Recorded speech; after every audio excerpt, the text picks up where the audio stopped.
Hello everyone. I thought I might give you a little bit of a helping hand with this first chunk of the Aeneid.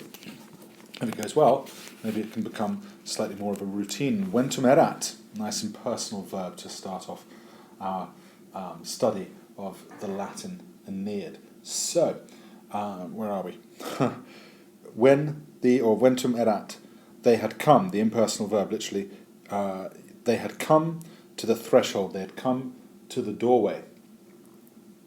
When the maiden said, "It is time, Aeneid, cum virgo Aeneid." When the maiden said, "It is time, tempus, it is time to poscere fata," it is time to question the fates.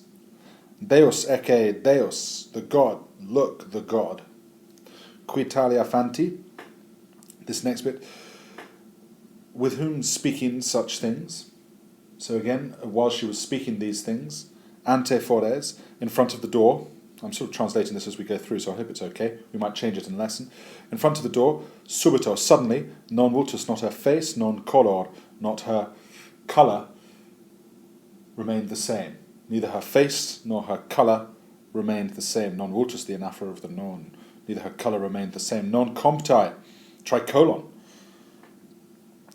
Nor did her comma, nor did her hair, mancere, historic infinitive there, nor did her hair, mancere, remain ordered, compti, I suppose we could say, nor did her hair remain ordered. Sed pectus angelum et rabiae fera corda tument. This next bit.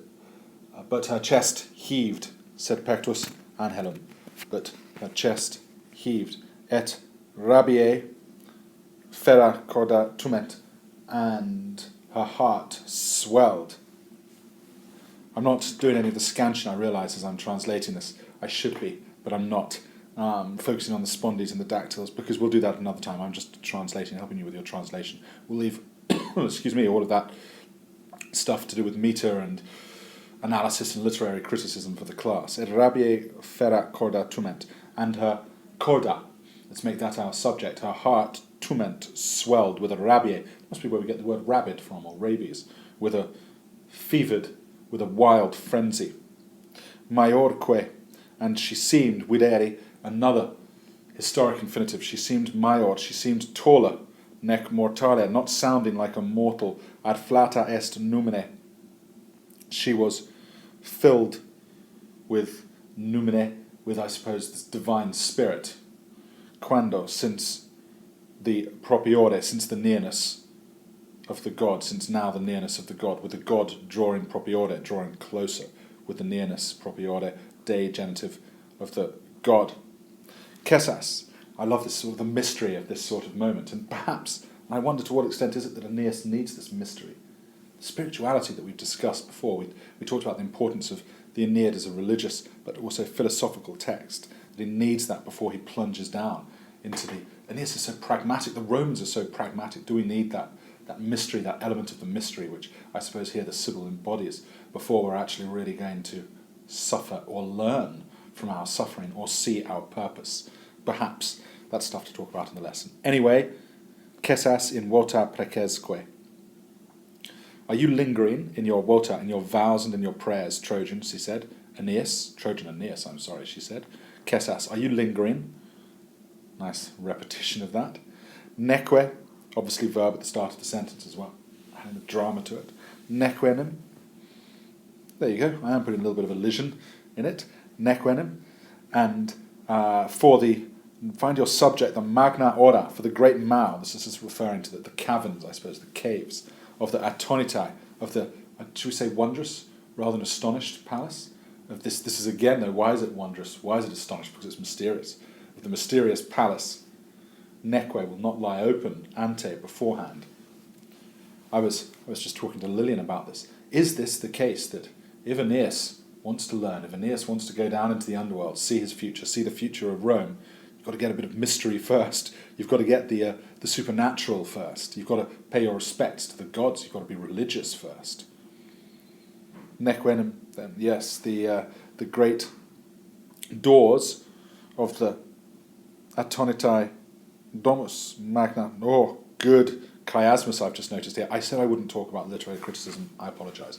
So, the great doors of the astonished house will not come open beforehand. Et talia fata conticuit, and having spoken talia, these things. One last literary device. Enjambement, and having spoken these things, the great doors conticuit fell silent. Oh, I haven't been underlining anything so far. I've just been too excited. Gelidus, I do enjoy the Aeneid. Gelidus tremor. Look for the word order as it goes on. Look for this. Look for the pause, the build-up of suspense, the drama, every line. Remember the nature of this as poetry, unlike the Cicero that we've already done. So, where am I? Gelidus tremor. The cold, again, the imagery of that. Cold, as we say it, cold tremor, cold fear. That makes sense. Sorry, did I say talia fata? And having spoken such things, conticuit, she fell silent. Enjambement, building up the drama. Gelidus tremor. A cold fear, cucurit, rushed per dura through the tough bones of the Trojans, ran through the very spines of the Trojans. An icy shudder, a tremor, a gelidus tremor, a cold tremor, a cold fear ran through the dura, through the harsh bones, tukris, possessive dative of possession of the Trojans. Funditque preces rex, and the king here being obviously Aeneas,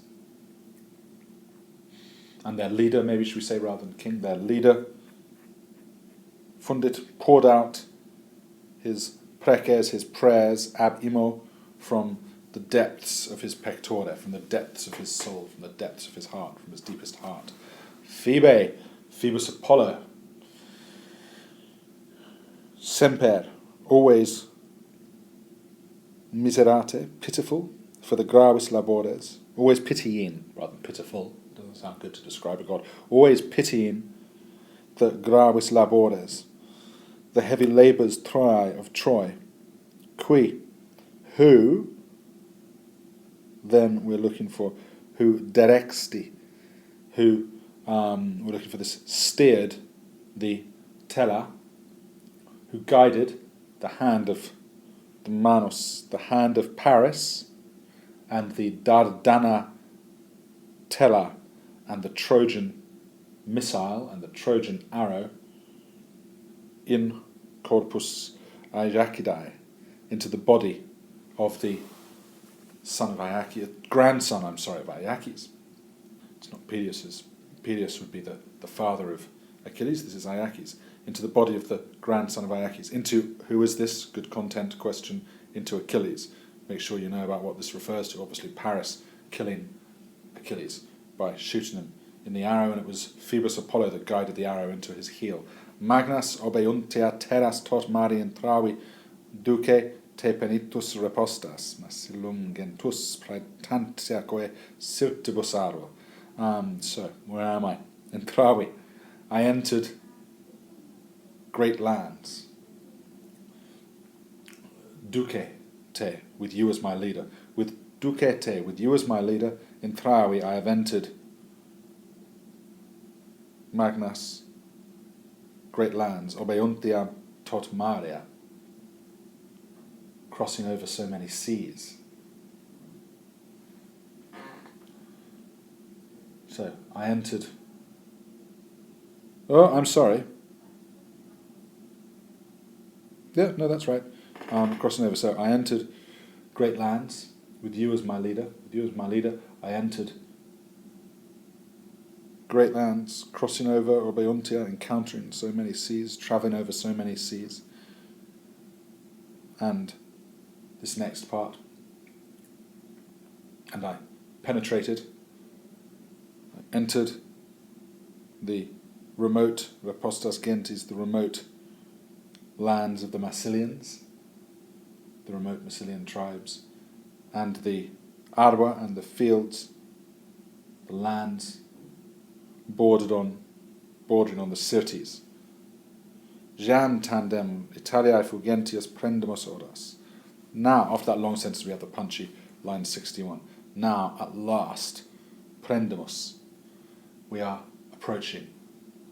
Now, finally, we have grasped the... Yeah, that's good. Now, finally, at last, tandem prendemus, we have grasped the shores of literally of fleeing, present participle of fleeing Italy, of elusive Italy, of the escaping Italy. There must be a better word. Now, at last, jam tandem prendemus. We have touched upon the shores of the long-lost Italy, of the escaping Italy, of the elusive Italy. Haec Trojana tenus fuerit fortuna secuta. This is an optative. Let something happen, if you remember. Utinam we've seen before, but that sort of idea of the optative. So let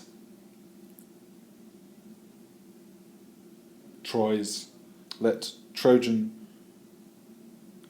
the Trojan fortune end, literally have followed us only, haec tenus, only this far. May the Trojan fortune have secuta fuerit, so perfect subjunctive of the secor, of the deponent verb. May the Trojan, is a very rare form, isn't it?